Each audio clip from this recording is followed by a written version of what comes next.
Hello and welcome to Geekatplay Studio Tutorials.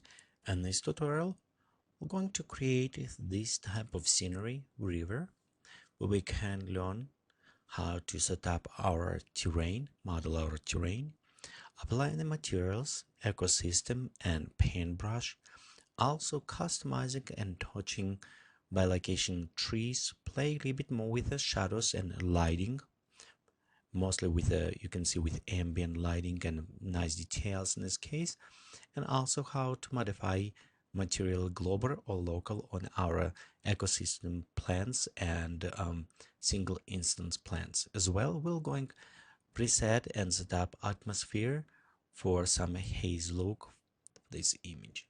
Okay, so let's begin our tutorial.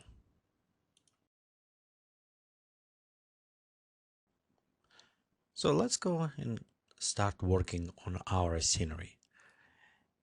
The first things what I'm going to do, it is create a landscape. So for that, we'll use it terrain, and I'm using the standard terrain. We also can resize this terrain, but for purpose this tutorial and kind of learn more with the scales, I want to just use it as default scale. We'll go to edit our object. For this tutorial, I'm using Vue 9.5 Extreme. You can use it any other applications. All these techniques will work with the 6, 7, 8, and 9 versions. So we won't use it anything very specific and different from other versions. So let's now reset. We have a flat surface, and we'll start kind of sculpting our terrain on that. You can use it erase or altitude brush. One thing what I want to do is just slightly increase and take flow down. So when we start erasing, it's want to raise that much tall. Okay, by adjusting our flow, we kind of can set up and see how it's going. Okay, also invert was enabled, so it's one grow, but right now I'm going to create right here flow of my river. First, I'm doing very rough, just outline. I'll go right here. My camera will locate it from this point, so I want to see this kind of river band going right around this area. Okay, and we'll start adding height to our terrain.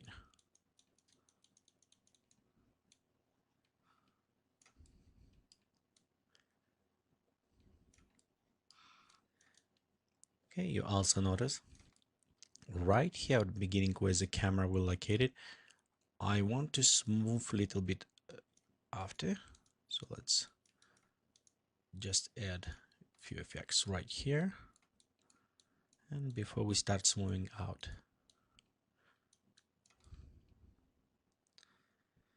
Okay, next I'm going to click invert, decrease flow, and just slightly edge down. So when my camera is located, I have a nice hill as well.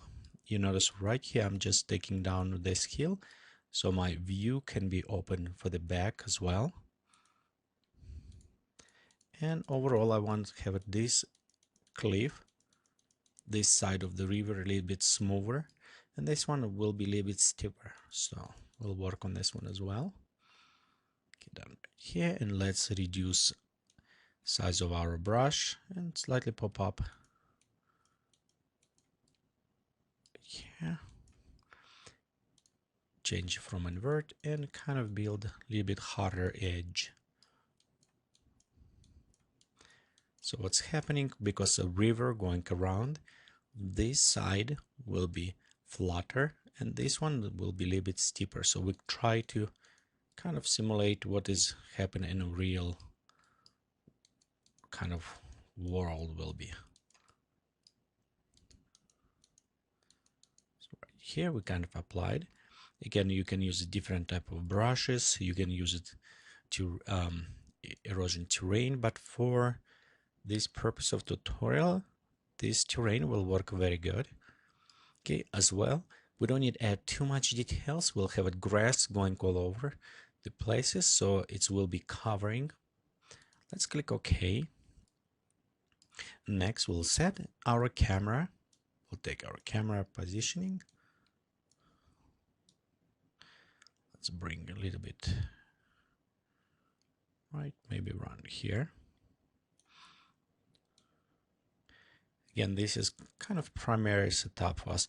As well, by default, we're using widescreen. So I want to switch this to our standard.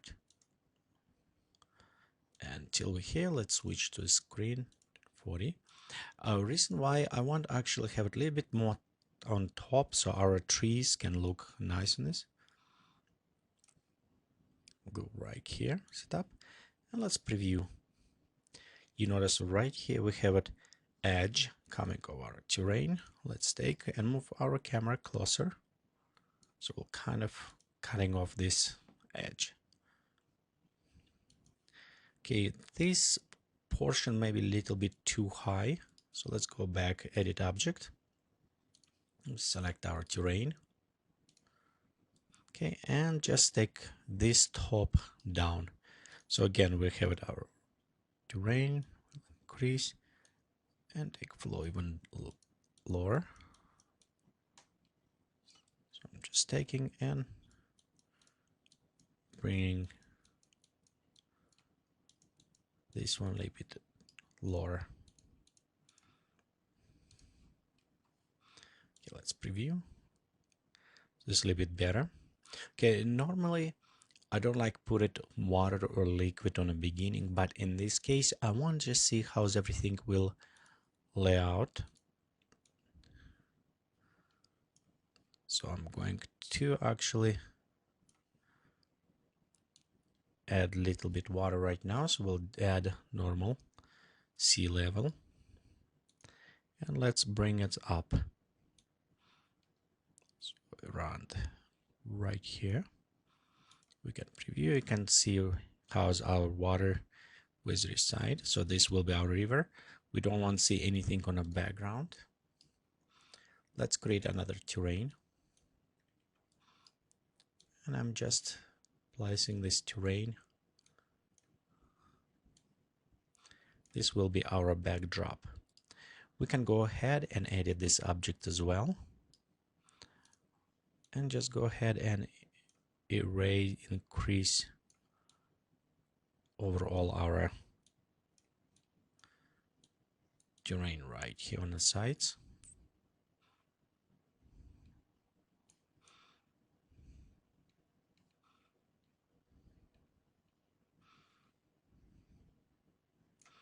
Okay, let's click OK. And you can see we have a nice view on the back. Again, it's okay if it's far away, we'll have some trees and other ones covering. Next, let's go start work with the trees placement and other options. And for this, we'll just take our terrain and we'll apply material as a grass. Same things will apply for our far distance terrain, grass. Okay, next, I want to add a couple ecosystem layers. One, it will be grass, and another one where we can put it flowers.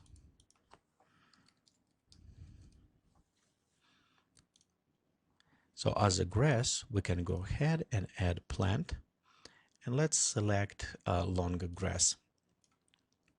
When you start work with Vue, and if you use the Vue Pioneer, Frontier, or other editions, you have a very limited collection of the plants. So you probably want to build your own collection of the plants that you want to use. It doesn't mean you need to go and buy everything. You just buy what you needed at that moment or for a specific project, and slowly you will be amazing how fast your library will build. For this, we'll just use a default long grass. So let's go plant here. And one thing, because we're populating in its large size, if we populate, it will take a quite bit memory. What I want to do, I like to use a dynamic population when we do for this. One thing, how it says about scales, Let's go ahead and increase scale for our grass. I want our grass be larger, more visible, and we'll pop up density. Okay, let's preview. And this is about right height. Again, the scales is all relatively, so we'll just pop up a little bit higher and pop up density, and we'll take influence and take it down to just 1%. I don't want grass going in the water, but I want them just be by the edge of the water grass can go. Okay, let's click and preview. Okay, I think this is already placement okay for the grass. So let's enable dynamic population. That will light up a little bit with our polygon usage at this moment. We'll come back to place our flowers when we start kind of work on touch-ups. So next, before we place trees, let's adjust our water. And I'm just take a scale all the way down. And we'll go to edit object. Currently water, what I'm using, we have this form, which is kind of will be right here on edges. So what we're going to reuse this form. We'll take increase a little bit depth, cover, and instead actually using white form that's right here, we'll switch more towards greenish swamp. So it will be almost like teeny tiny plants will be going around that area. And when we edit, let's edit our water, default water. So we'll take it desaturated darker color. We're also going to highlight, put highlights all the way up, almost all the way to shiny, and just move towards aniastrophic. Okay, bumps, let's go decrease. I want to have it almost this smooth surface with just little bit bumps kind of appearing in this area. We'll go to the transparency and take reflective with angle and increase this. As you can see, we're kind of increasing reflection in our river, but our river at the same time it still be quite a bit dark. And right edge right here we have a very nice green.